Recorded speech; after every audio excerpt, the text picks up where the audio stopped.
Votre base de données est constituée de tables, mais aussi d'éléments divers comme des requêtes, des rapports et des formulaires. Tous ces éléments sont accessibles dans le volet de gauche que vous voyez ici avec des icônes différentes. Par exemple, vous avez ici une icône simple pour montrer les tables, une icône double pour montrer les requêtes qui va piocher les données à l'intérieur de différentes tables. Vous allez choisir quelles sont les données récupérées à partir de différentes tables. Vous avez aussi des formulaires qui permettent de remplir des tables plus facilement. Vous avez une icône rouge pour les formulaires. Vous avez des petites icônes vertes pour les états. Les états, ce sont des rapports, des documents qui présentent les différentes données de vos tables. Donc, vous avez tous ces éléments à cet endroit-ci. Pour mieux retrouver ces éléments, pour mieux les voir, vous allez apprendre à manipuler le volet de gauche. Tout d'abord, si vous avez des noms à rallonge pour vos tables, vos rapports, etc., vous pouvez redimensionner le volet de gauche. Il suffit, avec un glisser-déplacer, d'augmenter la taille du volet de gauche comme ceci. Vous pouvez réduire cette taille, donc avec un glisser-déplacer comme ceci. Vous avez ensuite la possibilité de masquer ce volet de gauche simplement en cliquant sur la double flèche qui se trouve ici. Un simple clic, vous masquez le volet de navigation. Vous pouvez le retrouver puisque vous avez cette zone-ci, il suffit de cliquer dedans pour retrouver le volet de navigation. C'est donc le principe de ces doubles flèches, de masquer et de déployer, de développer les différents éléments. Par exemple, ici vous avez des groupes. Tous ces éléments pour l'instant sont non attribués. Il suffit de cliquer sur la double flèche pour masquer ce groupe des objets non attribués.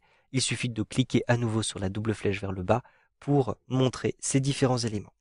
Maintenant, au sein d'un groupe, par exemple ce groupe-ci, vous pouvez appliquer des filtres et des tris.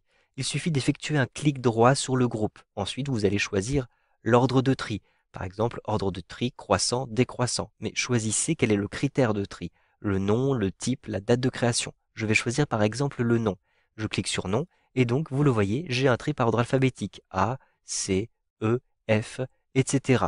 Mais vous le voyez, les éléments ne sont plus classés par type, puisqu'avant j'avais toutes les tables ensemble. Pour retrouver le classement par type, un clic droit, puis choisissez ici ordre de tri et choisissez classer par type. Et vous allez regrouper les éléments comme ceci par type. Vous pouvez aussi effectuer un tri par date. Donc avec un clic droit, choisissez ordre de tri et choisissez ensuite la date, date de création, date de modification. Je clique sur date de modification pour avoir un tri complètement différent, vous le voyez ici. Pour appliquer des filtres maintenant à l'intérieur de votre liste d'éléments, vous allez cliquer sur cette petite flèche vers le bas qui se trouve juste en face ici de la barre titre de votre volet de sélection. Donc je clique à cet endroit-ci. Je vais donc retrouver, vous le voyez, les différents filtres qui existent. Je peux par exemple filtrer par type d'objet. Je clique sur type d'objet et vous le voyez, je vais avoir les différents éléments, les différents groupes qui sont faits en fonction des types. Donc les requêtes ensemble, les formulaires ensemble, etc.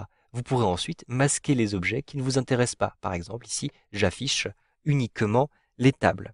Je souhaite maintenant appliquer un filtre différent. Je clique sur la petite flèche vers le bas et je vais par exemple choisir un filtre par date de création. Et je vais avoir, vous le voyez, les différentes dates, aujourd'hui, la semaine dernière, avant le mois dernier, etc. Vous pourrez ainsi, avec le système ici de double flèche pour masquer les éléments, retrouver uniquement les éléments qui vous intéressent, par exemple, les éléments qui ont été créés aujourd'hui. Pour retrouver l'affichage par défaut, cliquez sur la petite flèche et choisissez ici affichage par défaut, tout simplement. Maintenant, si vous souhaitez créer vous-même vos propres groupes, vous pouvez le faire. Par exemple, je souhaite créer un nouveau groupe pour mettre les fournisseurs dedans. Donc, je vais simplement, avec un clic droit, choisir ici ajouter à un groupe. Donc, j'effectue un clic droit sur l'élément, je retrouve ce menu déroulant et je retrouve ensuite ajouter un groupe, nouveau groupe. Je vais appeler ce groupe par exemple les contacts. Ensuite, j'appuie sur la touche entrée. J'ai donc maintenant un nouveau groupe qui s'appelle contact avec les fournisseurs. J'ai aussi des contacts clients, donc je vais simplement cliquer sur client, je maintiens appuyé et je déplace les clients à l'intérieur du groupe contact. J'ai donc maintenant, vous le voyez, deux éléments à l'intérieur de ce nouveau groupe. Je peux ensuite renommer ce groupe si je le souhaite. Avec un clic droit comme ceci, je choisis renommer. Et donc je vais par exemple l'appeler mes contacts. J'appuie sur la touche entrée. De même, je vais pouvoir renommer les tables. Avec un clic droit ici, je choisis renommer le raccourci et je vais l'appeler par exemple mes clients, comme ceci. Si maintenant vous souhaitez supprimer un groupe, tout simplement, vous allez sélectionner le groupe avec un clic droit et vous allez choisir supprimer. Un simple clic, vous supprimez le groupe. Mais vous le voyez, lorsque vous supprimez le groupe, vous ne supprimez pas les tables qui sont contenues dans le groupe. Heureusement, vous allez récupérer ici les différentes tables clients et fournisseurs, vous le voyez, qui se trouvent toujours dans les objets non attribués, qui se trouvent désormais à nouveau dans les objets non attribués. Le groupe que vous aviez créé auparavant a été supprimé, mais les éléments contenus sont toujours accessibles. Vous savez donc maintenant comment organiser les éléments de votre base de données avec Access 2013.